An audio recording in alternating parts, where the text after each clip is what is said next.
Hello guys, ઘણા સમયથી ઘણા અમારા ગ્રુપના જે વિદ્યાર્થી મિત્રો છે એ બધાના મેસેજ વોટ્સઅપ પર આવતા હતા અને પર્સનલી મેસેજ બી આવતા હતા, ગ્રુપમાં બી મેસેજ આવતા હતા કે સર તમે જે સીસેટ પાસ કરી છે એની વિશે માહિતી આપો, કઈ રીતે મારે પાસ કરવી. તો ખાસ તો વિદ્યાર્થી મિત્રો હું તમને જણાવવા માગું છું કે સીસેટ એક્ઝામ પાસ કરવા માટે મેં આની પહેલાં એવું નથી કે 2023ની મારી પાસ થઈ ગઈ. એની પહેલાં પણ મેં 4-5 વાર 4 વાર ટ્રાય કરી છે. તો ત્યાર પછી મેં જીસેટ માટે ખૂબ એવું નહીં કે તમે જીસેટનું એક્ઝામ આવે ફોર્મ ભરી દો અને પછી 15-20 દિવસની વાર હોય અને તમે પાસ થઈ જશો, તૈયારી કરો એટલે એવું નહીં ચાલે. તો એના માટે દોસ્તો કહું ને, એક ડીપનેસ તમારો મેઇન સબ્જેક્ટ છે, એના સાથે તમારે એકદમ ડીપનેસથી એની પ્રેક્ટિસ કરીને તમારે તૈયારી કરવી છે. ત્યારે જઈને તમે જે મેરિટમાં છે તમે આવી શકશો. તો ખાસ વિદ્યાર્થી મિત્રો બહુ એની વિશે વાત નથી કરતા, હું તમને મેં કઈ રીતે પાસ કરી છે એક્ઝામ, એના માટેની મેં કઈ રીતે આખી રણનીતિ બનાવી હતી. તો ખાસ તો આજે મેં જીસેટ એક્ઝામ પાસ કરી છે એના માટે ખાસ ક્રેડિટ જે જતી હોય તો પેપર 1 જે 100 માર્કનું આવે છે, બરાબર, જનરલ પેપર, એના માટે ઓનલાઈન ક્લાસીસ છે. ખૂબ સસ્તા અને સારી એવી પ્રેક્ટિસ કરાવે છે, ક્વેશ્ચન પેપર બધું કરાવે છે. એવા ઓનલાઈન ક્લાસીસ જે છે, કાજી સર ઓનલાઈન ક્લાસીસ મેં જોઈન કર્યા હતા પેપર 1 માટે. અને જે ખરેખર હું તમને કહું, મારે પેપર 2માં 200માંથી મારો મેઇન સબ્જેક્ટ છે, એમાંથી મારે 84 માર્ક્સ હતા, જ્યારે પેપર 1માં 100માંથી મારે 62 માર્ક્સ હતા. તો પેપર 1માં મેં જે કાજી સર ઓનલાઈન ક્લાસીસ જોઈન કર્યું એનાથી મને ખૂબ સારો એવો ફાયદો થયો છે. અને પ્રેક્ટિસ કરવામાં અને કઈ રીતે પ્રિપરેશન કરવી એ બધી જ એક બેઝિક માહિતી સરે પૂરી પાડી હતું. તો એના માટે મેં ખરેખર ઓનલાઈન તમે ક્યારે બી ટ્યુશન કરતા હોય કે કોઈ બી તમે પ્રિપરેશન કરતા હોય તમારા ફ્રેન્ડ સાથે કે ક્યાંય કોઈ બી રીતે તમે પ્રિપરેશન કરતા હોય, તમે જે તૈયારી કરતા હોય, પણ જ્યારે પ્લેટફોર્મ તમને રેડી મળે, પ્લેટફોર્મ પ્લસ તમારી મહેનત કેટલી છે એ મહત્ત્વનું ખૂબ રહેતું હોય છે, મારા અનુભવથી કહું છું. તો ખાસ તો હું તમને અહીંયા બતાવવા માંગીશ કે જ્યારે મેં ઓનલાઈન ક્લાસીસ જોઈન કર્યા ત્યારે મેં આ રીતે એક અક્ષર પ્રકાશન બુક છે, અક્ષર પ્રકાશન બુકમાંથી મેં જીસેટના જે ઓલ્ડ ક્વેશ્ચન પેપર છે એ બધા મેં કાઢી લીધા હતા. આવી રીતે આમાં તમે જોઈ શકો છો, જીસેટ પેપર 1 ઓક્ટોબર 2014થી લઈને મેં બધા જ પેપર જે હોય વારંવાર પ્રેક્ટિસ કર્યા હતા. 2014થી લઈને હું તમને બતાવું છું, પાછળ બે પ્રેક્ટિસ પેપર બી આવ્યા, એ બી મેં સોલ્વ કર્યા હતા. બધા જ પેપર મેં સોલ્વ કર્યા, 2017 સુધી આમાં આપ્યા છે. નવી જે જીસેટ માટેની જે અક્ષર પ્રકાશનની બુક છે એમાં બધા જ પેપર આપેલા છે. તો તમે ખાસ અક્ષર પ્રકાશન નામની બુક છે, તમે પેપર 1 માટે પ્રિપેર કરી શકો છો. તો આ રીતે ગાઈઝ તમે જુઓ એકદમ ડીપલી કઈ રીતે મેં વાંચ્યું છે. તમામ ક્વેશ્ચન જે છે એ ક્વેશ્ચનના આન્સર પ્લસ એની રિલેટેડ તમામ વસ્તુ મેં લખી છે. ફોર એક્ઝામ્પલ અહીં મેં લખ્યું છે, વિદ્યાર્થીઓને સર્જનાત્મક વિકાસ કરવા માટે નીચેનામાંથી કઈ પ્રયુક્તિ મહત્ત્વની છે. તો એમાં 4 જે આપી છે, બરાબર.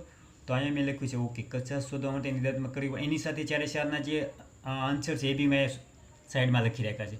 જેથી કરીને દરેક એક્ઝામમાં કેવું હોય છે ગાઈસ, મેં એવો અનુભવ કર્યો છે કે દરેક એક્ઝામમાં જે ટોપિક જે છે ક્વેશ્ચન, એ ટોપિક પકડી રાખવામાં આવતો હોય છે. તો એની આજુબાજુનું મોસ્ટલી ક્વેશ્ચન પૂછવામાં આવતો હોય છે. તો એના આધારે મેં બીજા પેપર બી જોયા, તો બીજા પેપરમાં બી એ ટાઈપના ક્વેશ્ચન મને જોવા મળ્યા. તો એના ઉપરથી મને ખ્યાલ આવ્યો કે ક્વેશ્ચનની એક પરફેક્ટ પેટર્ન આ લોકોએ બનાવેલી છે. 100% જો અહીંયા બી એક ક્વેશ્ચન પાછું ફરતી એ ટાઈપનો ક્વેશ્ચન આમાં રિપીટ થતો જોવા મળે છે. યસ, અહીંયા બી એ ટાઈપના ક્વેશ્ચન બધા રિપીટ થતા જોવા મળે છે. તો દરેક પેપર મેં સોલ્વ કર્યા એટલા બધા. તો એના આધારે મને ખ્યાલ આવ્યો કે પેપર જે સેટ કરે છે ને એક ચોક્કસ પરફેક્ટ એની પેટર્ન હોય છે. તો એના આધારે તમે ટોપિક વાઇઝ તમારે મહેનત કરવાની હોય છે. આ મેં પેપર 1ની વાત કરી છે ગાઈસ. ત્યાર પછી હું બીજું તમને પેપર 2 બતાવું છું. પેપર 2 જે મારો મેઇન સબ્જેક્ટ છે, હું સાયન્સનો સ્ટુડન્ટ છું, મારો મેઇન સબ્જેક્ટ કેમિકલ સાયન્સ છે દોસ્તો. તો કેમિકલ સાયન્સમાં પણ મેં 2013ના જે બધા ઓલ્ડ પેપર છે એ બધા મેં લીધા હતા અને દરેક ક્વેશ્ચન સોલ્વ કર્યા હતા. એવી રીતે એના રિલેટેડ જે માહિતી છે એ બી મેં સોલ્વ કરેલી છે. સપોઝ અહીંયા બોન્ડ એંગલનો ક્વેશ્ચન છે, તો દરેક વખતે બોન્ડ એંગલનો ક્વેશ્ચન કેમિસ્ટ્રીમાં આવતો હોય છે. થોડુંક ક્વેશ્ચન ડિફરન્સ હોય છે, પણ બોન્ડ એંગલનો કન્સેપ્ટ જે છે એ મેં સમજી લીધો હતો. તો અહીંયા તો જો સેન્ટર એટમ, સાઇડ એટમ જે કાંઈ છે એમાં બધું જ અહીંયા ડીપલી એનું મેં અભ્યાસ કર્યો હતો.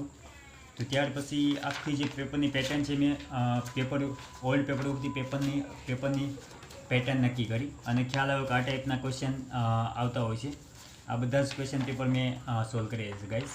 અને ગાઈસ હું તમને મેઇન વાત કરું, આટલા બધા મેં ક્વેશ્ચન પેપર સોલ્વ કર્યા હતા. એટલા બધા ક્વેશ્ચન પેપર પ્લસ અક્ષર પ્રકાશનની આખી બુક વાંચી હતી.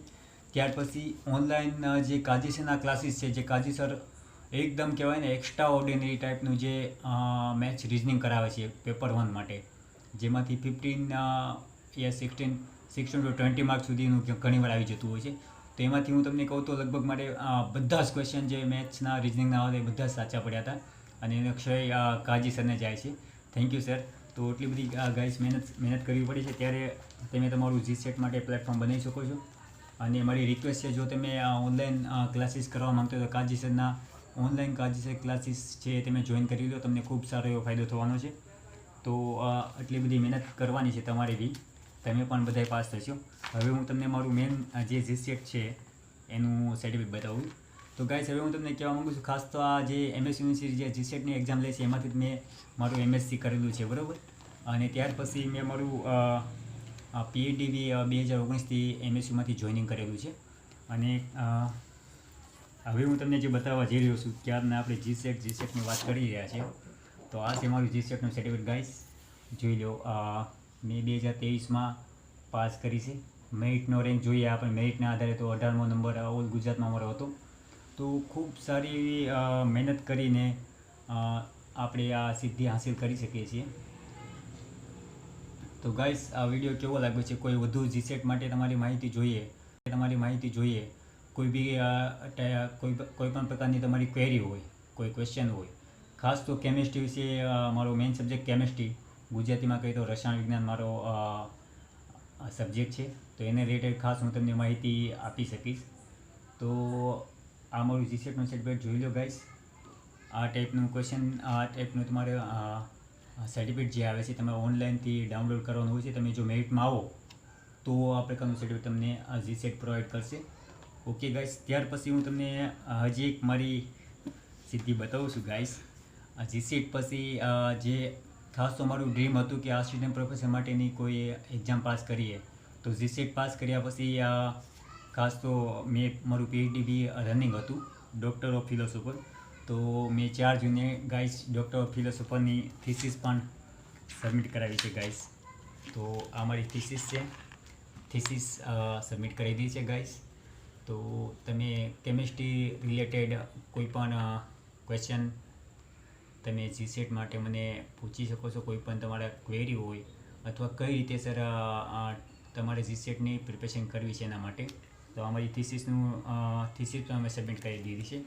અને ખાસ કરીને ગાઈસ કેમિસ્ટ્રી 1માં પણ એક આલ્કેમિસ્ટ્રી કરીને એક હતું ઓનલાઈન પ્લેટફોર્મ, જેમાં હર્ષ સર હતા, હર્ષ સર કરીને હતા, એમને કરાવતા હતા, એનું બી મેં મદદ લીધી. તો thank you Harsh sir. And part 1 માટે thank you Kaji sir. Thank you so much.